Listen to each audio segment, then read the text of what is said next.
Ele é implacável, determinado e fatal. É um dos maiores combatentes militares que o mundo já viu.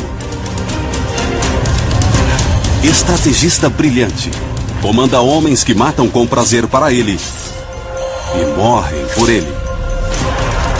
Tudo pela glória da Grécia. Ele é Alexandre, o Grande. No 4º século a.C., Alexandre dominava mais da metade do mundo. Mas não era suficiente. Ele queria mais. Ávido para expandir seu império, Alexandre anseia por uma nova conquista: a Índia. Tudo o que impede o líder grego são 2 rios imensos e 750 mil soldados indianos.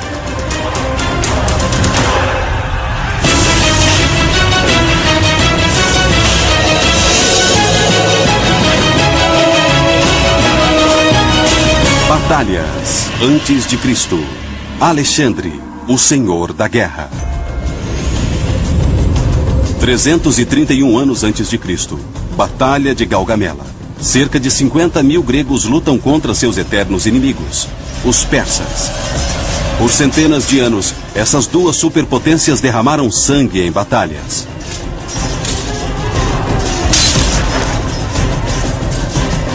Os gregos têm a metade de homens. Mas neste dia de outubro, eles terminam vitoriosos e transformam a trajetória da história.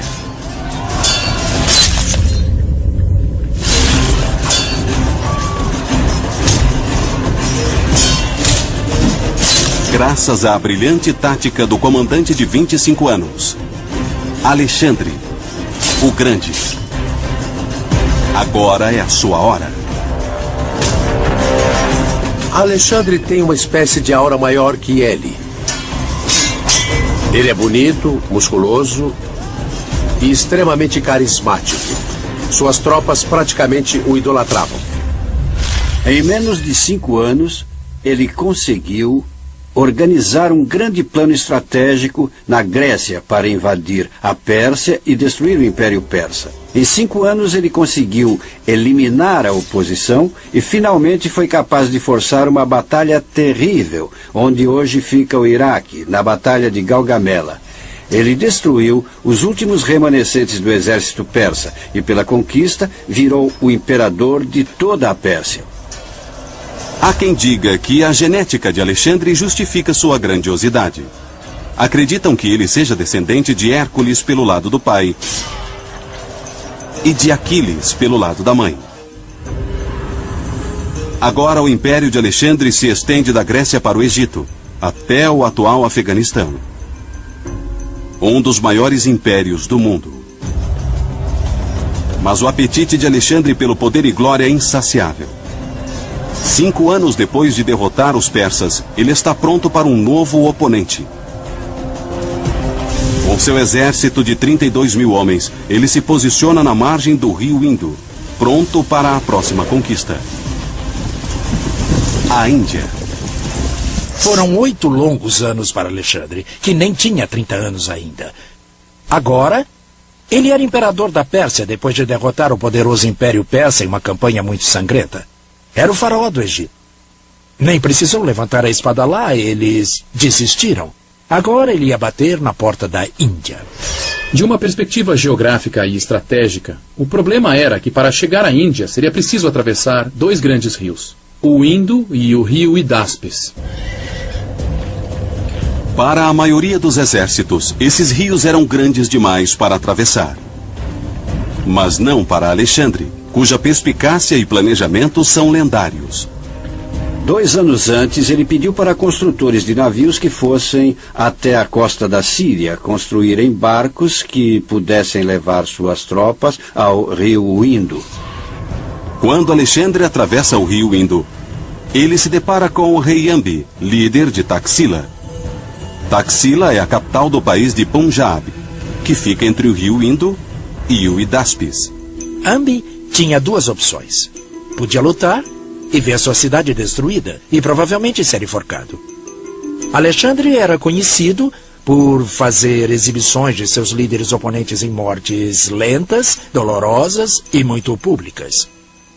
Ou ele podia colaborar, preservar a cidade e, quem sabe, até salvar seu reino. Ambi sabiamente evita o confronto. Alexandre atravessa o rio e domina facilmente Taxila, tornando-a a base de operações para a invasão da Índia. O próximo obstáculo é atravessar o segundo rio, Hidáspes. São 160 quilômetros, que já foram contabilizados por Alexandre. O exército não podia carregar barcos grandes por 160 quilômetros da Índia até o Hidáspes. Então quebraram em pedaços e transportaram as peças. Eles eram barcos desmontáveis, cuja carcaça podia ser feita e o revestimento transportado em baldes de marinheiros individualmente. Era só atravessar o rio e montar todas as coisas alguns dias antes. Alexandre leva 2 meses para chegar ao rio Hidáspes. Ele comanda 23 mil infantarias e 9 mil cavalarias. Um exército leal, comprometido. Muitos estavam com Alexandre desde o início, atraídos pelo poder de sua personalidade e sonhos de glória. Eles lutavam por honra e glória individuais. Todos os seus mitos eram de grandes guerreiros, desde Agamenon 1000 anos antes até Aquiles, Hércules. Todos eles foram grandes guerreiros. Conseguiram tudo porque eram grandes guerreiros. Então, essencialmente, ser um herói para o Alexandre, ser um guerreiro profissional, buscando sempre mais e mais glória, acho que psicologicamente isso virou seu ideal de vida. O adversário de Alexandre do outro lado do rio Hidáspes é um guerreiro igualmente orgulhoso e valente. O rei Porus, de Paurava. Porus vem de uma geração de reis guerreiros. Com 1,80 m de altura, Porus é gigante para os padrões do 4º século a.C. Em seu estilo de praxe, Alexandre I tentou a conquista diplomática. Ele convidou Porus para uma reunião. Alexandre estava praticamente oferecendo uma chance de evitar a destruição, se ele prestasse tributo e repassasse o trono pacificamente. Porus não só se recusa a se render, mas também desafia o lendário Alexandre o Grande para lutar. Ele diz: sim, eu vou te encontrar, no campo de batalha. Porus está preparado para defender seu reino a qualquer custo. Porus tinha sob seu comando cerca de 30 mil tropas de infantaria, 2 mil cavalarias e 300 carruagens. Mas ele tinha uma coisa que nem Alexandre nem os gregos tinham visto antes. Ele tinha 200 elefantes prontos para a batalha.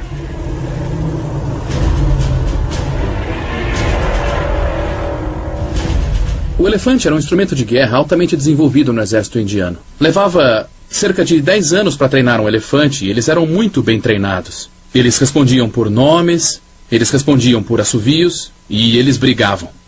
Então, vamos imaginar o que estava acontecendo. Nós tínhamos o Porus na margem oriental do rio Hidáspes, pronto para combater a travessia de Alexandre. Na margem ocidental, o exército de Alexandre. E entre eles, temos um rio bastante largo, bem profundo e muito agitado, o rio Hidáspes. Alexandre estava diante de um grande desafio. Como atravessar o rio com seu exército de 32 mil homens, mantendo o elemento crítico da surpresa? Mas como?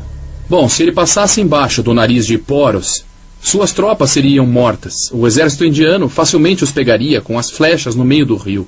Ou então, quando chegassem à margem. Alexandre precisava de um plano tático e colocou em movimento o que se tornaria uma brincadeira incrível de gato e rato com Porus. Na dúvida, disfarce e engane. Ele começou com o simples ato de pedir trigo para suas linhas de suprimentos. Carregamentos de trigo começaram a chegar. O motivo disso é psicológico. Era fim da primavera, início de verão. A gente conclui que eles não tinham intenção de atravessar antes de mudar a estação, quando o rio estaria corrente e a profundidade reduzida. Agora que Porus estava convencido de que a guerra não aconteceria tão cedo, Alexandre mobiliza seus homens. A segunda decepção foi começar a deslocar os elementos do seu exército, a maioria da cavalaria, mas algumas infantarias tinham que marchar na margem do rio, para cima, para baixo, para cima, para baixo. Inicialmente, O que isso indica, se você fosse o Porus? Que ele está buscando um local para atravessar. Ele podia agir mais tarde, mas estava procurando um lugar para atravessar. Isso é bom. Você descobre onde ele vai atravessar e depois vai posicionar suas forças contra ele. Então Porus puxou o exército e começou a seguir o Alexandre na margem oposta. Porus espelha seu exército todo no movimento das tropas gregas.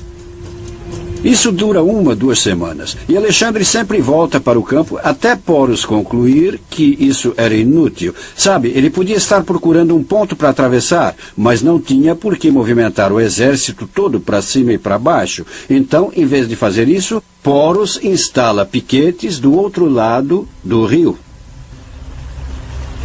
É exatamente o que Alexandre quer. Em seguida, ele ordena que seus homens iniciem o segundo passo de seu plano bem magistrado.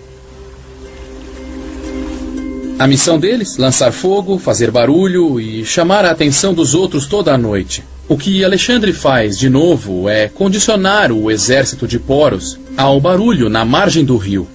Alexandre então atinge uma vantagem tática muito importante. Qual seria essa vantagem? A habilidade de mover o exército do seu lado da margem do rio sem provocar uma resposta tática por parte do inimigo. Em essência, ele baixou o nível de ansiedade, baixou o nível de atenção de Porus e seu exército. Finalmente, após 2 meses sob o manto da escuridão, Alexandre afasta um contingente de tropas do campo. Como estava condicionado, Porus nem percebe.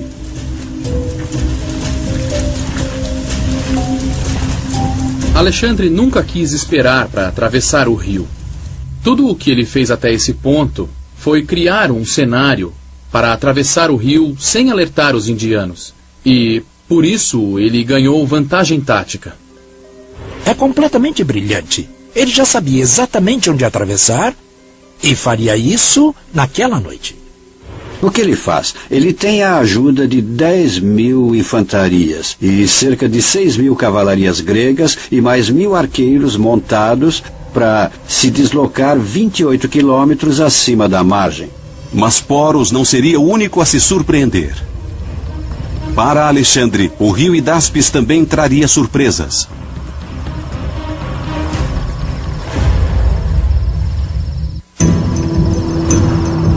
Meia-noite, 326 anos antes de Cristo. Alexandre o Grande está prestes a atravessar um rio na Índia com 20.000 soldados. Uma surpresa que levou 2 meses. Horas antes, Alexandre afastara suas tropas do campo principal acima do rio Hidáspes. É aqui onde eles vão atravessar. O exército de Alexandre é uma máquina de combates bastante experiente. Durante a maior parte da década, eles inovaram cada batalha militar. Um dos maiores desafios fora 3 anos antes, contra os nômades da Ásia Central. A batalha devastou Bactria e Sogdiana, onde hoje estão o Afeganistão e Paquistão, províncias a leste do imperador de Alexandre. O problema de Alexandre com essas províncias mais afastadas do leste era que elas não eram estados-nações. Na verdade, elas aglomeravam tribos, tribos étnicas que lutavam entre si, como acontece hoje com o Paquistão e Afeganistão. Então ele queria, essencialmente, acabar com essas revoltas. Os asiáticos centrais eram tribos pastorais nômades ao redor do Mar Cáspio. Eram excelentes atiradores e durões. Isso era preciso para sobreviver nas montanhas do Afeganistão. Eles são mestres em arquearia montada. Mas Alexandre e seus homens não eram treinados nem equipados para sobreviver a esse tipo de ataque. O estilo grego era se movimentar de uma vez em uma falange. Várias fileiras de soldados juntos. Mas este novo inimigo, esses combatentes tribais da Ásia Central, usam arqueiros sobre cavalos que lançam flechas ligeiras fatais. Tudo que esses arqueiros usam é leve e móvel. Eles atingem os inimigos com várias flechas ou dardos e logo recuam. Para combater essa nova ameaça, Alexandre reestrutura seu exército e adota cavaleiros arqueiros em suas tropas. No fim, ele praticamente reconfigurou seu exército, basicamente com recursos persas. Deixou tudo mais leve, usando infantaria leve persa Algumas pesadas, mas a maioria era infantaria e cavalaria leves. A batalha testou forças móveis, o que Alexandre precisava para conquistar a Índia. Depois de 2 anos de guerra nas províncias orientais e tendo tido sucesso, Alexandre agora virava seus olhos ambiciosos para o leste da Índia. Mas ele sabe que enfrentará um oponente formidável. O exército do rei Porus tem uma longa e sangrenta história. Na época, a Índia era dividida em 16 reinos regionais que sempre lutavam entre si por dominância. Guerra era o estado normal das coisas. Assim que um rei ganhava poder, ele começava a atacar os vizinhos. A tradição guerreira da Índia data de mais de 1000 anos, quando as tribos arianas chegaram ao centro da Eurásia. Foi uma das maiores migrações da história. Se você quiser saber como eles eram, é só ligar a televisão e assistir às tribos afegãs. Toda aquela fileira ao norte de montanhas não sofreu nenhuma mudança desde o século XVIII. Então os arianos eram assim, eles eram altos, escuros, olhos escuros, tinham barba e cavalos e carruagens. Então eles conquistaram rapidamente a Índia. Muito ainda se discute sobre os arianos. Nós sabemos que eram guerreiros brutais e foram eles que introduziram o cavalo e as carruagens ao subcontinente indiano. Carruagens trazem mobilidade e velocidade ao campo de batalha. Elas tornaram possível a conquista do subcontinente pelos arianos. Também sabemos que cerca de 1 milênio depois da invasão dos arianos, a Índia era dominada por uma classe de guerreiros, cujas tribos viviam constantemente em guerra.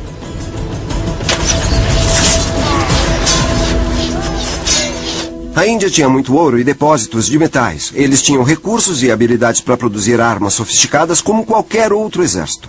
No Ramayana, um épico indiano dos primeiros séculos antes de Cristo, o vilão, Ravana, é visto carregando 18 armas diferentes em suas múltiplas mãos. Ele tem um dardo, uma espada, 3 tipos diferentes de machados. Ele tem de tudo.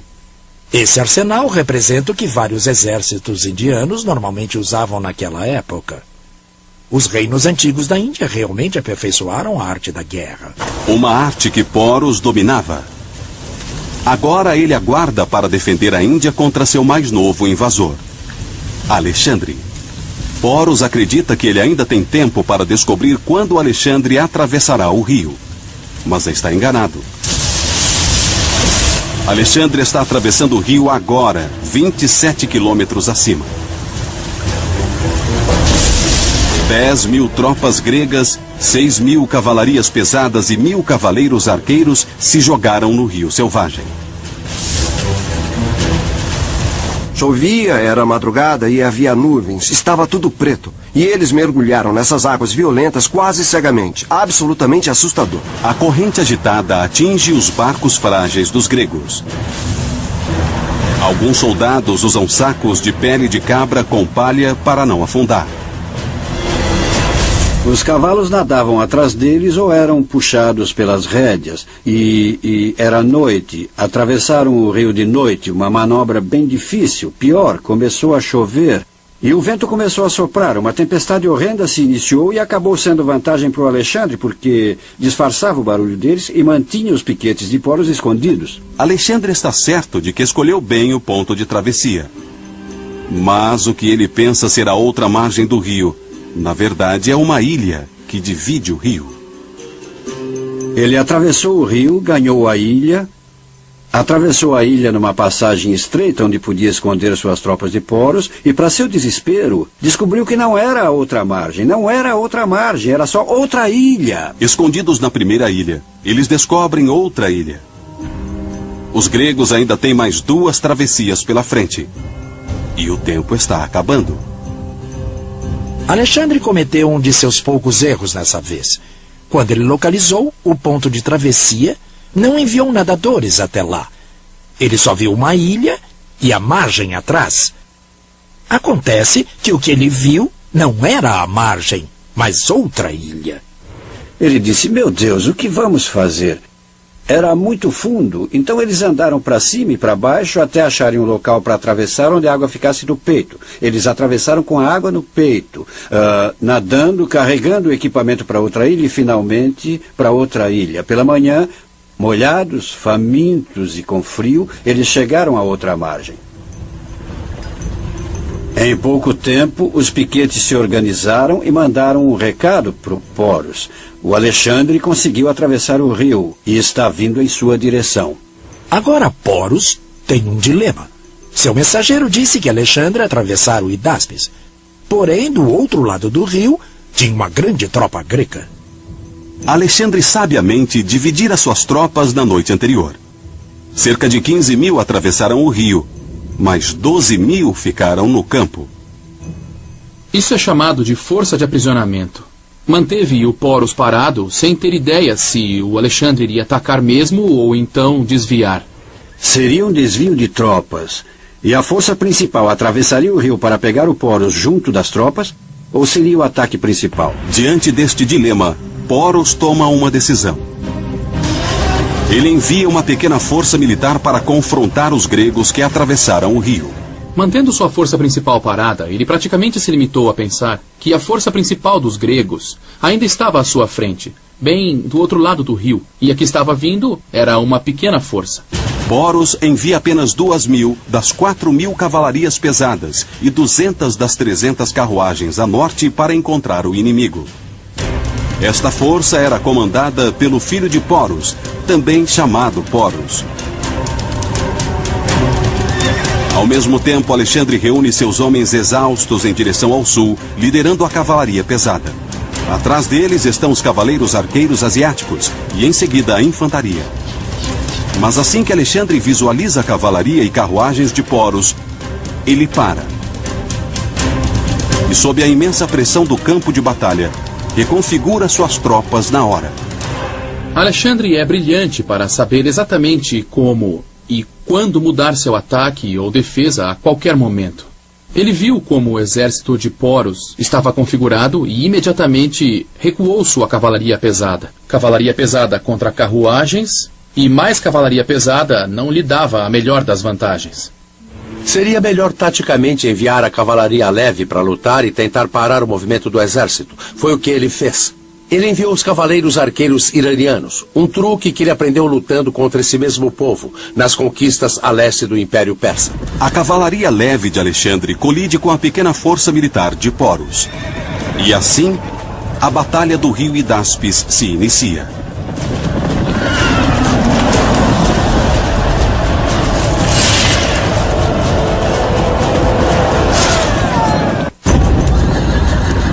...326 anos antes de Cristo, a Batalha do Rio Hidáspes, uma das mais brutais da história, começou. A infantaria leve de Alexandre o Grande ataca os indianos com flechas. Os arqueiros gregos têm um arco leve e sofisticado. Feito de chifre animal, ele é envolto de tecido de cervos selvagens ou antílopes. Os cavaleiros arqueiros de Alexandre eram de atacar e correr, atacar e correr. Eles não usavam armadura, e não era preciso. Eles nem se aproximavam do inimigo, e nesse caso não precisavam mesmo, porque os indianos não tinham arqueiros. Luvas espessas protegem suas mãos. Seus corpos eram protegidos por uma armadura surpreendentemente firme. Era praticamente como um tipo de colete antibalas atual. Imaginem 2 camadas de algodão, talvez, ou até de lã, e entre todas essas camadas havia algodão não processado. Acreditem ou não, as fibras de algodão não processado são suficientes para parar uma flecha. Os cavaleiros arqueiros de Alexandre param as forças indianas e impedem sua mobilidade. O objetivo deles era tirar a energia do ataque dos indianos e assim os pressionar. E é isso que acontece. Quando eles estavam reunidos, quase imóveis, Alexandre enviou seus esquadrões pesados de cavaleiros gregos e eles atacaram exatamente no meio da multidão de cavalarias indianas.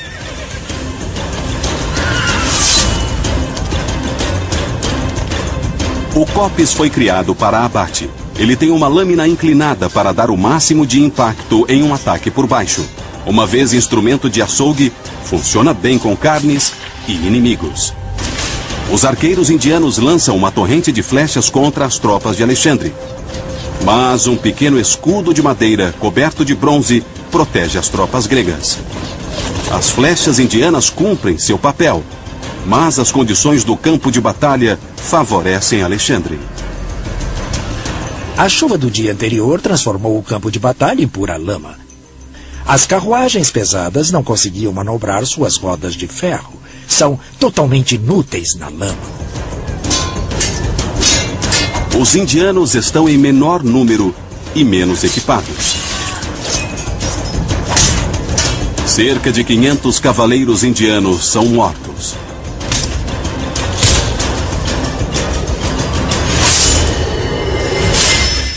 As carruagens nunca chegaram na batalha. Ou, se chegaram, foram completamente inúteis. E seriam inúteis ainda mais contra cavalarias que podiam cercá-las.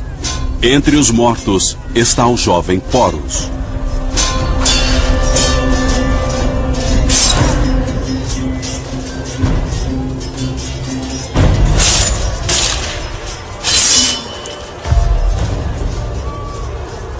Então Alexandre basicamente destruiu e tirou de cena aquela força de reconhecimento que o Poros havia mandado.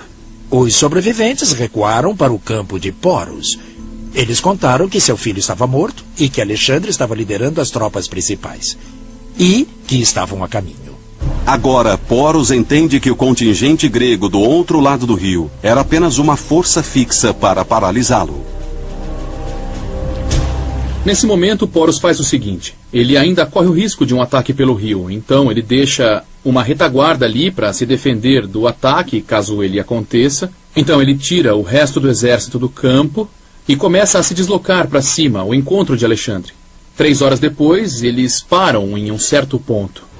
O que a gente sabe através dos livros é que Poros posicionou seu exército no primeiro lugar em que viu chão firme. Por que ele queria chão firme? Por 2 motivos. Primeiro, tinha 200 carruagens a seu dispor. Segundo, os elefantes. Elefantes são pesados e não podem escorregar no campo de batalha. Poros posiciona seu exército. Poucos quilômetros ao norte, Alexandre pede reforço. Antes de atravessar o rio, além de dividir suas forças, Alexandre também posicionará uma força reserva entre o campo principal e o ponto de travessia. Então ele não tinha dividido o exército em 2 na noite anterior. Ele tinha dividido em 3 forças. E essa reserva de cerca de 4.500 infantarias e 3.000 cavalarias são tropas dispostas. Eles tinham dormido, tinham marchado metade do percurso da tropa principal e não tinham visto o combate ainda. Os reforços atravessam o rio e se unem ao contingente de Alexandre. Então agora sabemos o tamanho da força das tropas de Alexandre. Algo aproximado a 8.000 cavalarias e algo aproximado a 15 ou 16 mil infantarias. Mas os homens de Alexandre estão muito dispersos. A cavalaria está à frente, com as tropas exaustas horas atrás. Quando o Alexandre se aproxima do campo de batalha e nesse momento vê o exército de Poros, ele está numa situação em que precisa retardar a batalha. Como fazer isso? Ele pega seus cavaleiros arqueiros iranianos e os joga para frente. E eles começam a subir e descer o percurso atirando flechas.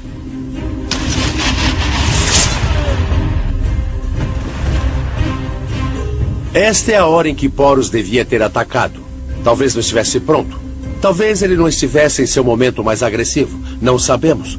Mas parece que ele ia aceitar a batalha que Alexandre começaria. Poros deu tempo para que as tropas de Alexandre chegassem e estudassem a formação do seu exército.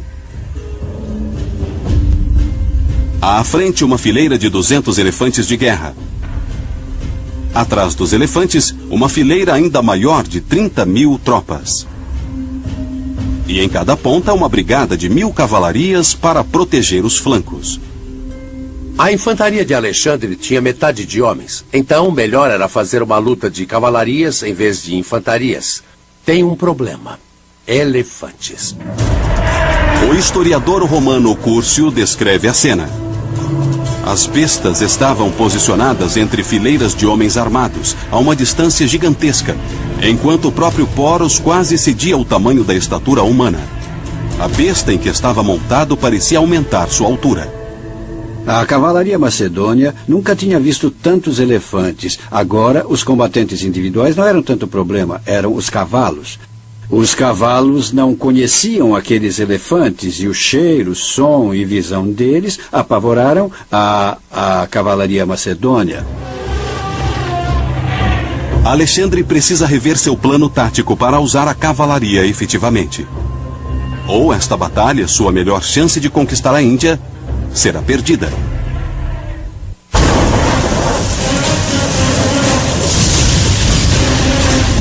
Alexandre concluiu a difícil missão de atravessar o rio Hidáspes.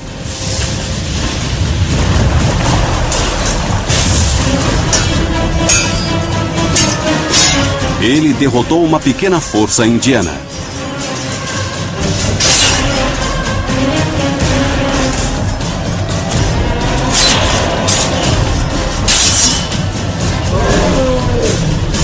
E agora ele está prestes a atacar todo o exército indiano. A infantaria indiana era 2 vezes maior que a grega. Alexandre sabia que seu diferencial era a cavalaria 4 vezes maior que a de Poros.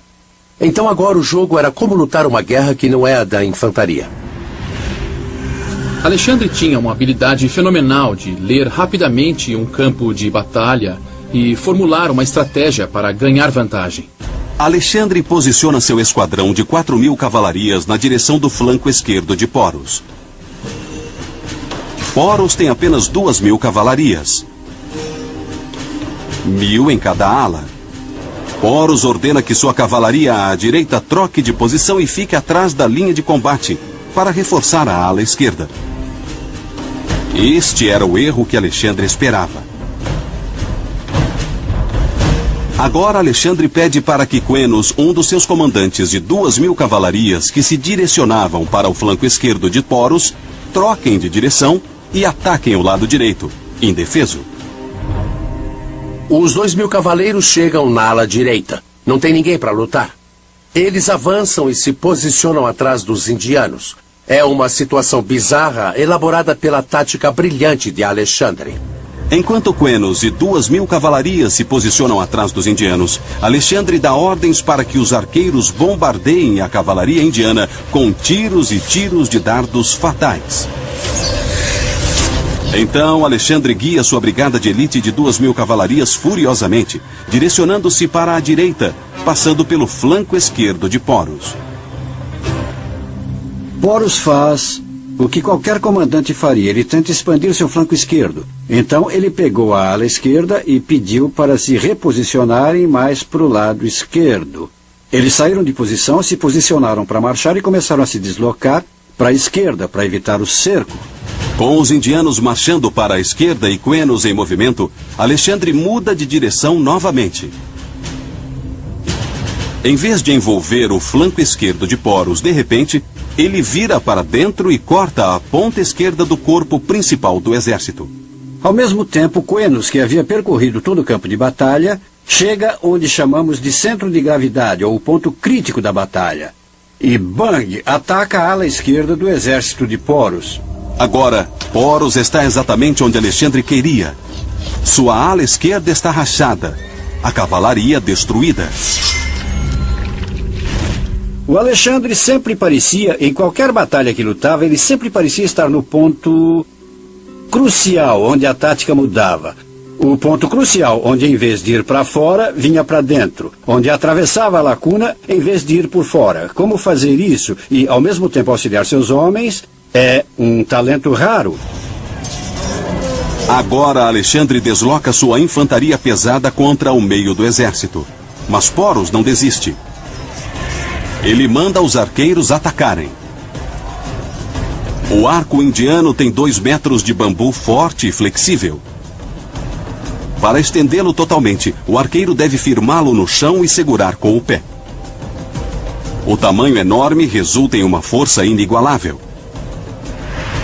As flechas com ossos afiados ou pontas de metal podem perfurar qualquer armadura. Mas devido ao tempo, os arcos são ineficazes. Choveu na noite anterior. E todos aqueles milhares de cavalos, homens e elefantes deixaram o chão lamacento. O exército indiano não tinha costume de lutar em épocas de chuva. Os arqueiros não conseguiam prender as flechas. Azar de Poros. Ele perdeu uma de suas armas mais poderosas. Com a ala esquerda destruída, o exército de Poros fica reduzido à infantaria, aos elefantes treinados para a guerra e arqueiros. Não era só lutar contra o elefante. Em cima dele havia o que chamavam de Haodá, que era um arqueiro. Eles tinham um esquadrão de 13 tropas em volta, da mesma forma que usamos tropas para proteger tanques hoje. Mas os elefantes têm um ponto fraco: os olhos. A infantaria grega tenta atingir seu alvo. Imaginem o que acontece se um elefante é atingido no olho. Ele vai à loucura. O elefante é um animal muito grande. Em meio ao caos, Alexandre ataca o centro do grupo e aniquila o flanco. Apesar de encurralado pelos dois lados, Poros persiste. O exército começa a se desmoronar sozinho, num grupo gigante de 10, 12 mil homens, animais, carruagens, burros, cavalos. Eles não podiam se mexer. E a infantaria não parava de pressionar. A cavalaria pressionava pelos lados. Nesse tipo de batalha, se não houver espaço aberto, não dá para ter casualidades. Mas se você fecha o combate, fica terrivelmente perigoso, porque não dá para se mexer. Não dá nem para fugir. O problema nessa batalha é que não dava para fugir. Combate brutal de homem para homem. Animais em pedaços. A batalha de Hidáspes acaba em um massacre violento. Alexandre e suas tropas gregas estão destruindo o exército da Índia na batalha do rio Hidáspes. Alexandre manda o restante da sua cavalaria girar em círculos ao redor daquela massa de homens apavorados. O exército de Poros é pego em uma armadilha. É impossível se mexer. 10 mil seres humanos pressionados por outros 8 mil seres humanos num caldeirão de massacre.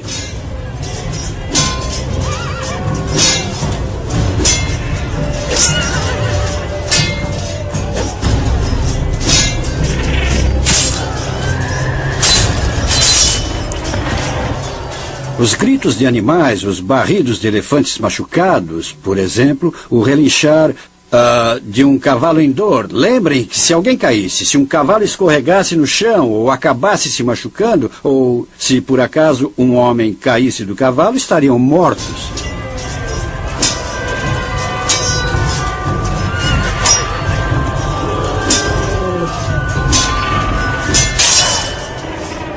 Seres humanos foram esfaqueados e golpeados, barulho, gritos, e o campo de batalha rapidamente ficou coberto de sangue, entranhas e pedaços de carne humana. E o cheiro. O cheiro, o cheiro, o cheiro. Os elefantes, quando se machucam, como muitos animais, defecam. Imaginem isso também. O barulho e o cheiro e o terror humano eram completamente terríveis.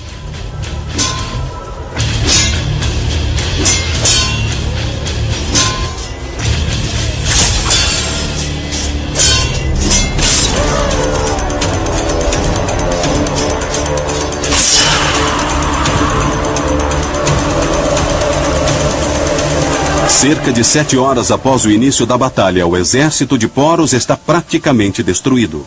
Mas Poros sobrevive. Não foram completamente destruídos, mas provavelmente 3/4 do exército foi morto. O próprio Poros estava bastante machucado, mas continuou a lutar. Alexandre admira a coragem e determinação de Poros em continuar a lutar diante da derrota certa. Alexandre reconhece em Poros um espírito guerreiro familiar. Ele não queria matar o homem que aprendeu a respeitar. Então ele envia um mensageiro para pedir uma reunião. O historiador grego Arriano lembra a conversa. Alexandre foi o primeiro a falar. Ele disse: "O que acha que devo fazer com você? Trate-me como a um rei", Poros respondeu.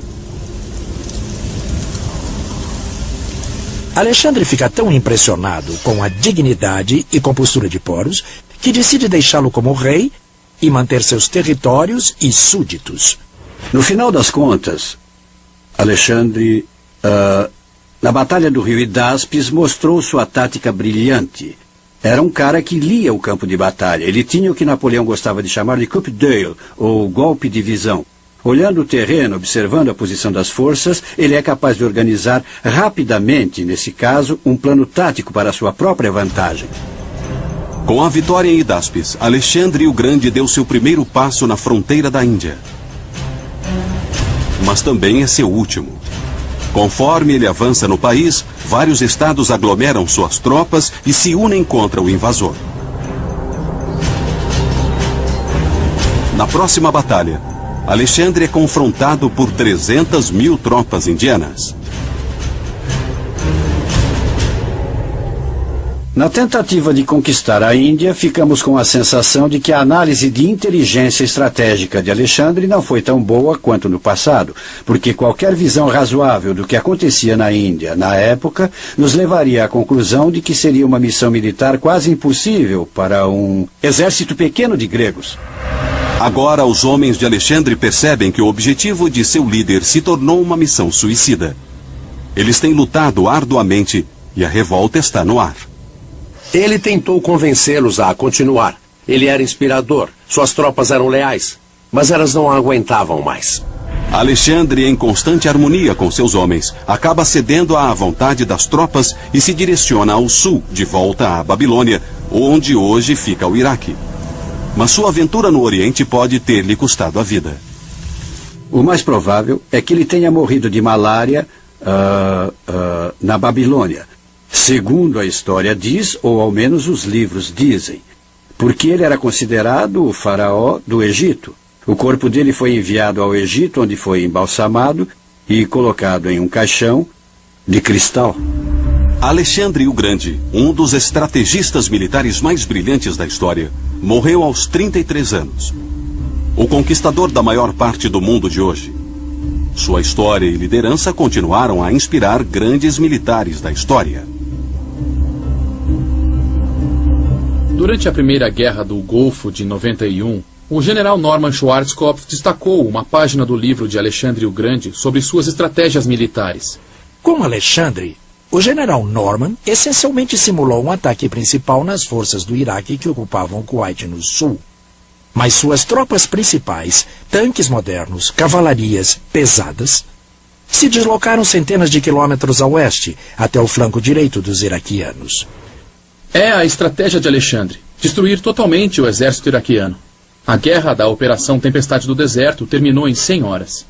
Essa foi uma ação de cerco de sucesso, da qual o Alexandre teria muito orgulho.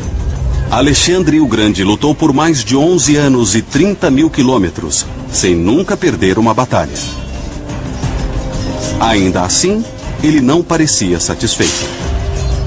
É uma das questões históricas mais interessantes ter atingido todos os objetivos estratégicos que ele queria, com todas as chances, aliás. Por que Alexandre continuava querendo cada vez mais? Porque nunca bastava. Acho que ele é um personagem muito curioso psicologicamente, mas basicamente ele é um grego tradicional. Quando olhamos a história da Grécia, soldados gregos não lutavam por razões estratégicas ou objetivos políticos. Isso vem muito tempo depois, porque não fazia sentido ser grego. Não havia uma nação grega, por assim dizer. Mas por que eles lutavam? Eles lutavam por honra e glória individuais. Um criador de impérios com uma sede insaciável de glória. Alexandre disseminou a cultura grega pelo mundo e morreu desejando outras conquistas.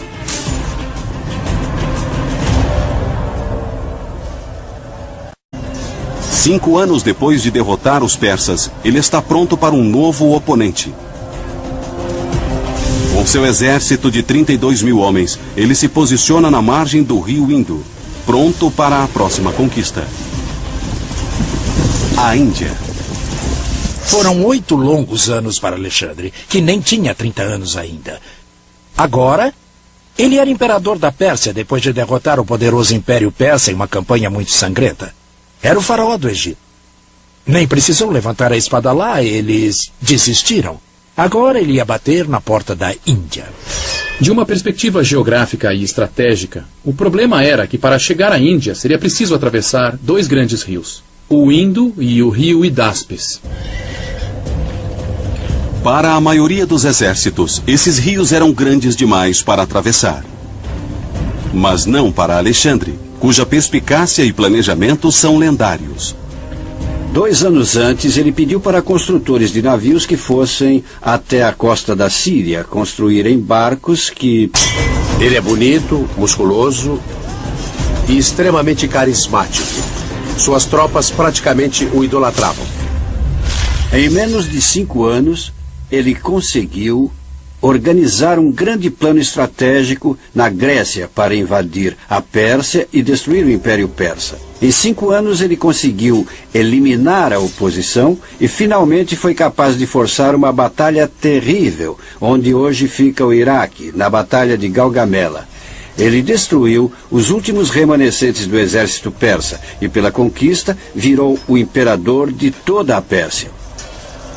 Há quem diga que a genética de Alexandre justifica sua grandiosidade.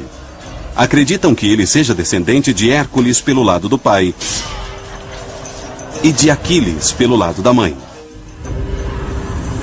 Agora o império de Alexandre se estende da Grécia para o Egito, até o atual Afeganistão. Um dos maiores impérios do mundo. Mas o apetite de Alexandre pelo poder e glória é insaciável. Pudessem levar suas tropas ao rio Indo. Quando Alexandre atravessa o rio Indo, ele se depara com o rei Ambi, líder de Taxila. Taxila é a capital do país de Punjab, que fica entre o rio Indo e o Hidáspes. Ambi tinha 2 opções. Podia lutar e ver sua cidade destruída, e provavelmente ser enforcado. Alexandre era conhecido por fazer exibições de seus líderes oponentes em mortes lentas, dolorosas e muito públicas. Ou ele podia colaborar, preservar a cidade e, quem sabe, até salvar seu reino. Ambi sabiamente evita o confronto.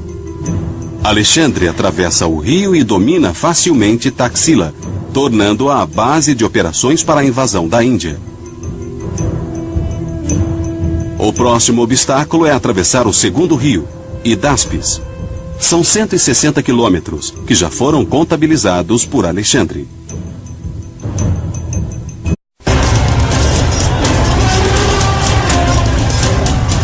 Ele é implacável, determinado e fatal.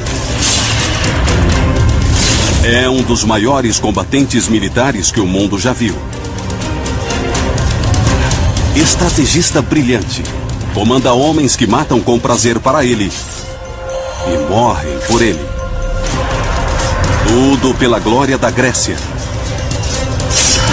Ele é Alexandre, o Grande. No 4º século a.C., Alexandre dominava mais da metade do mundo. Mas não era suficiente, ele queria mais. Ávido para expandir seu império, Alexandre anseia por uma nova conquista. A Índia. Tudo o que impede o líder grego são 2 rios imensos e 750 mil soldados indianos.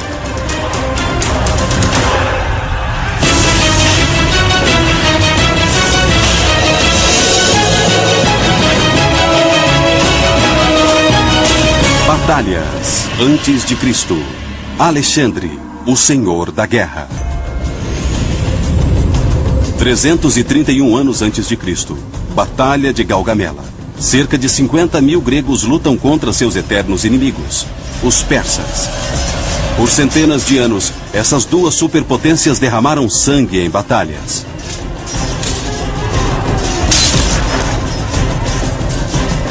Os gregos têm a metade de homens. Mas neste dia de outubro, eles terminam vitoriosos e transformam a trajetória da história.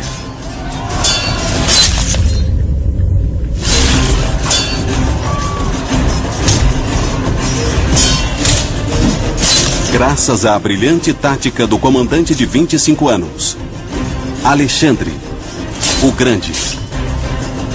Agora é a sua hora. Alexandre tem uma espécie de aura maior que ele.